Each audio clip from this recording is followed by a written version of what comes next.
Next project natin, it's in Tagaytay. And ayan. So, marami nito sa Tagaytay, sinumulan ito ng Tagaytay Highlands. Pero ngayon, sumasali na rin tayo. Our project is next to Splendido, which you will see more later on. Okay, we also have Harbor Town in Nasugbu, Batangas. This is under one of our subsidiaries, Jerry. Eastwood City, ang aming playground for a very, very long time. We've been home here. Yung nga rin, yung kondo namin, saan ba dito? Wala, natawa niyo na. Nung pa sa kilid sa likod. Okay? Pero ngayon, ganyan pa rin siya ka-lively. Saan ba to?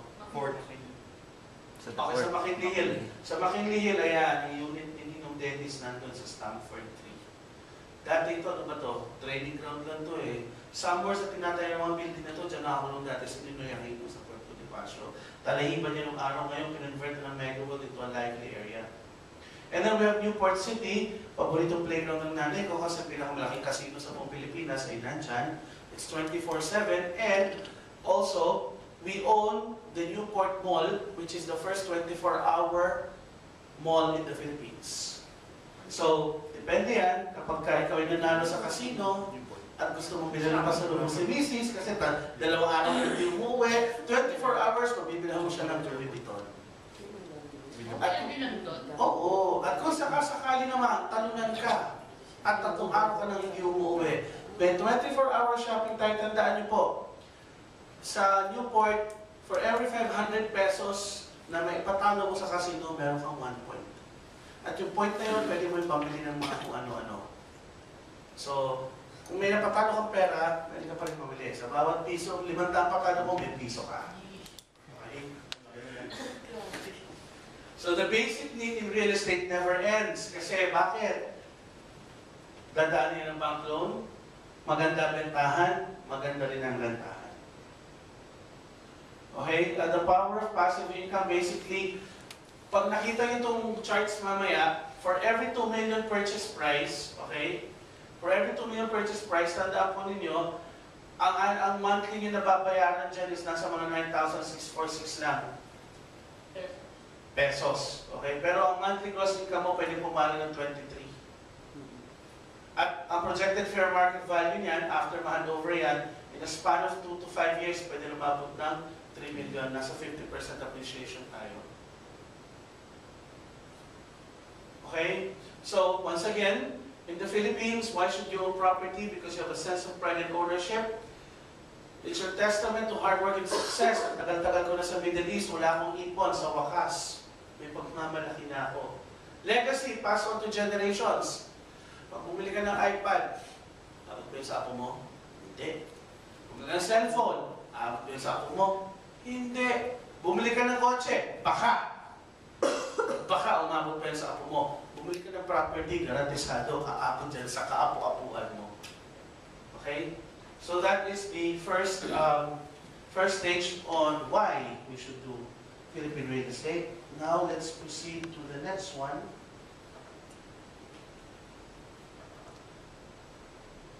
By the way, huwag kayo masintak ha, kasi hindi to, yung mga ibang slides dyan, di ba siya, mga 2 pages lang. By the way ha, dun sa Virgin Lato-Katok yan, free-flowing tea, coffee tayo, tsaka juice. Tapos mamaya meron tayong merienda break. And alam ko yung mga iba sa inyo dyan, may mga lakad pa, but I hope not because Mega World has paid for a very, very savory lunch tonight at the Legenda Restaurant, which by the way, dinner pala, which by the way, this hotel is very famous for. Ngayon, bakit ka mag-i-invest sa Mega World? Maganda pangalan, guwapo at magaganda mga ahente. Pag ikaw makakamay katungkulan, makaka 40% discount ka. Okay, next time, i-explain mo because I have to explain to you what the hell this controversy is later on. Okay? At paano yan nalusutan? Na-justify ng Mega World, ng legal. But let's talk about Mega World muna. Ano ba itong tinamalintik na Mega World na to? Bakit ba ito pinagpipilitan ni Joseph? Bakit ba ito namamayagpag sa Middle East ngayon? Mega World is owned by Alliance Global. That is the parent company of Mega World. In fact, guys, nila na nalaman to. After BD ng 10 years, ngayon ko na nalaman to. Okay, now, Alliance Global is divided into, these are the 4 core businesses of Mega World. You have real estate development, food and beverage, quick service restaurants, and integrated tourism resorts. Tignan niyo yung mga brand na yan. Kuya Orly, Imperator lang nahanap Kuya Orly, Imperator lang. So basically, Alliance Global has 50% stake in Megaworld Corporation because Megaworld is an IPO. Kaya we have 44% shareholders. We own Emperador Distilleries, Emperador Brandy. We're the #1 brandy producer in the Philippines. Hi, McDo, atin ang McDo sa Pilipinas. Okay, it's the #1 quick service restaurant chain. Kaya pag pumunta po kayo ng Pilipinas, pag pumunta kayo sa opisina natin one day para mag-claim ng komisyon, or makipag-away, bakit kulang yung komisyon, or may dala kayong kliyente, or may kukunin kayong papeles, o kaya, ano nga ay, naghahabol ng mga post-dated check na bakit dineposito, hindi naman dapat pinapadeposit. Pag pumunta kayo doon at pinamerienda namin kayo, umasa po kayo, ang ipapakain namin ay McDonald's. Umaga, tanghali, gabi, McDonald's. Dahil McDonald's lang po ang pwede namin bilhin. Kung sakasakali kung kailangan namin i-lunch out, Shanghai Bistro lang po tayo po pwede. O kaya kahit alin sa mga restaurant doon sa Newport, sa loob ng casino, depende kung ano ang binili ninyo. Alright? We also have Travelers International Hotel Group, the only integrated resort in the Philippines. Diyan pumapasok ang ating mga casino, yung ating mga Fun World. Okay? And lastly, we bought a 60% share in Phil Estate land. Phil Estate used to be the #1 in the Philippines. They were the first to build the towers in Ortigas, tama ba ako, Trice? They were the first to develop Boracay, which is atin na lahat yan. Nakuha na natin. This is a sample of the first ever projects of Megaworld ever built. Ayan, kapanahon na namin ni Tristan, ito, kasi Parkview Tower, dyan kami, dyan napupuntas yung mga swelas na sapatos namin. Ito rin project na ito, minamarket namin yan nung nakilala kay asawa ko. Okay. Tapos ito yung Petron Mega Plaza where we hold office. This is part of Eastwood. El Jardin is over here where we used to live. Ay, Forbeswood Heights pala ito. May El Jardin dito na wala na. That's number 8, Wakwak. But we have completed more than 40 projects already. Ayan. Hindi lang si Kuya Orly. Kuya Orly, magbebenta tayo kondo ha, hindi brandy. Okay. So itong The Bar, actually ito na mabili ito ngayon. Itong Tan Twilight, bagong pauso yan. Sabi nila masarap daw to. Discount na pag nag-bili bar na. Oo, bumili ka ng kahon-kahon, discounted yan. Or pumunta ka sa 7-Eleven at bumili ka ng Emperor, so pakita mo item ng Megaworld. Yan. The Bars, ano ba mga models natin ng The Bar? Yeah, masarap yan. Angelica, tsaka si Papa Jake, di ba? Again, McDonald's. So, kaya alam mo, lahat ng mga bisita doon sa head office ay napupunta na sa McDonald's. Pero, needless to say, the mere fact that McDonald's is recognized as the survival food all over the world, then, you know, that's testament. That's testament that we own the survival food in the Philippines. And then, yes, here we have a Newport. Sa Newport pala, meron tayong tatlong hotel dyan. Okay? Yung pinakasosyal nating hotel, yung nasa ibabaw mismo ng casino, tawag dyan, Maxims. Per night dyan, nagsastart tayo sa 17,000 to 18,000 pesos per night. Yes. Susunod, Marriott. Sa Marriott, pumapalo tayo ng 8,000 to 12,000 pesos per night. Meron din tayong bago, kung saan nila ako pinastay nung interview ko kasi di pa ako pinastay nila ako sa Remington. Sa Remington, dyan makakatira ka for less than 3,000 pesos a night. Para siyang for those of you who are familiar with Europe, parang budget hotel yan. Budget hotel. Kung pagpasok mo, automated yan ha, may wifi, digitized. Pero pag maliligo ka sa banyo, yung sabon mo, nasa soap dispenser. Ipintin ka sa dingding. At social din yan kasi yung Remington na hotel na yan, yung kauna-unahan merong aspa, meron siyang bidet. Gumagaya na rin sila sa atin.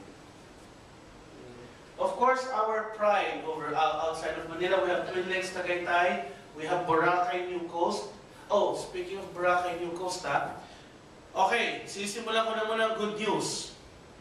Any one of you here who gets to meet your quota until November this year. The cutoff is November 30. Okay. If you reach your quota, Mega World will pay, this is on record, for your round-trip ticket to the Philippines, okay? Plus your hotel and accommodations and food for 1 week in Boracay, Fairways in Blue Water, that's the annual convention. You double your quota, you get to bring your spouse. You don't have a spouse, bring your girlfriend. Babayaran namin yan. Kaya by October, November, pag double quota ka na, tapos alam mo magbabakasyon ka na sa Pilas sa December, wala kang asawa, at wala ka pang girlfriend o boyfriend, ikaw may paraan. Okay? But before that, siya nga pala, I'd like to, before I move forward, may nakakalimutan ako. This is the first training, by the way, that you have two regional heads. I'd like to acknowledge the presence of Megaworld's incoming Vice President for Sales for Northern Europe, Ms. Ethel Lim. Palakpakan din naman. Okay, she's joining us in 3 weeks' time. Hopefully, lumabas ang kanyang visa.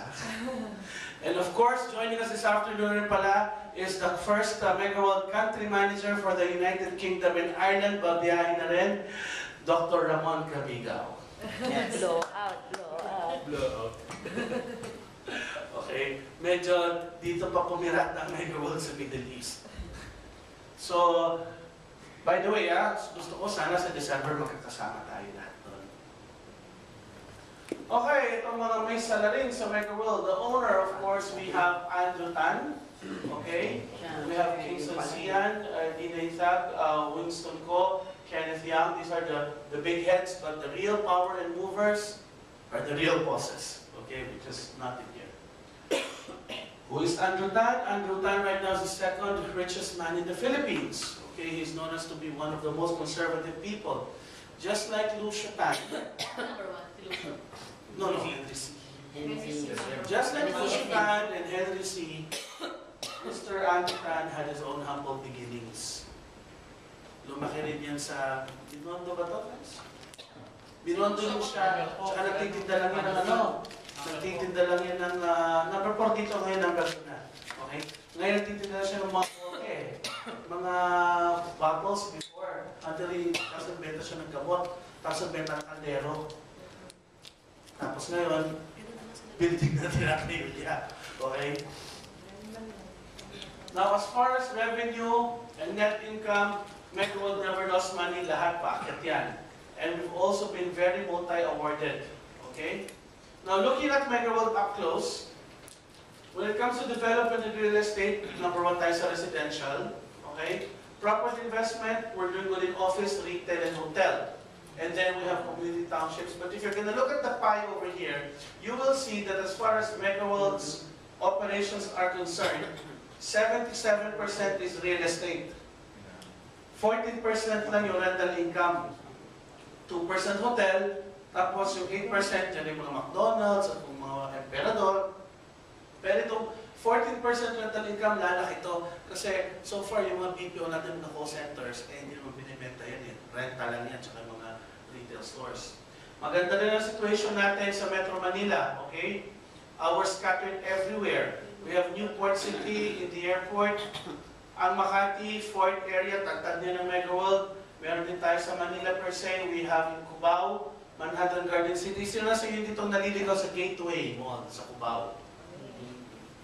Yan. Tapos pag nasa Gateway kayo, lagi mo makikita yung taga Megaworld, nagbibili ng pulyeto hanggang ngayon. Totoo yan. In fact, lumaki ang property value ng mga lupa dyan sa Cubao. Kahit mo ibang developers, kapag ka nagbebenta sa sabi, uy, nag-store na kami dun sa Manhattan Gardens. Diba? Pinapogi natin sila. Pero pag hinimay mo talaga isa-isa, okay, ang mga projects natin, you will see Metro Manila, we're scattered all over. Tapos dito sa mga sa ng Cavite, we have Governor's Hills, we have Sunrise Hills, tapos dito meron tayong mga Laguna Bel Air 1 and 2, tapos now we have Sonoma. In fact, meron pa tayong natitira sa Santa Rosa Hills. Meron po tayong mga